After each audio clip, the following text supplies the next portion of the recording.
Que veut dire Jésus est le Fils de l'homme?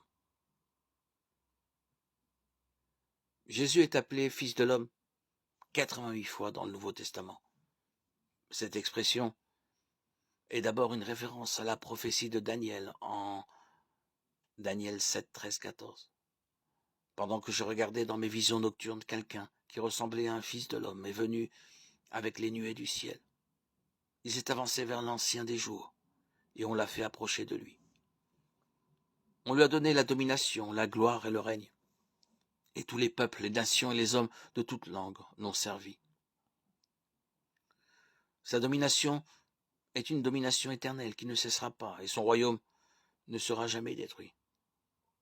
Fils de l'homme est un titre messianique. Jésus est celui à qui on a donné la domination, la gloire et le règne. Par cette expression, il s'est attribué la prophétie du Fils de l'homme. Cette expression était très familière aux Juifs de la région, qui auraient compris à quoi elle faisait référence. Jésus affirmait être le Messie. Cette expression implique également que Jésus était pleinement humain. Dieu a appelé le prophète Ézéchiel fils de l'homme 93 fois tout simplement au sens d'être humain. Un fils de l'homme est un homme. Jésus était pleinement Dieu. Jean 1,1. Mais il était aussi pleinement homme. Jean 1,14.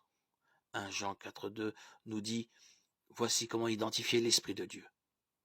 Tout esprit qui reconnaît que Jésus est le Messie, venu en homme, est de Dieu. » Jésus était le Fils de Dieu. Il était d'essence divine.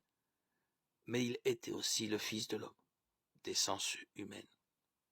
En résumé, l'expression « Fils de l'homme » indique que Jésus est le Messie et qu'il est un véritable être humain.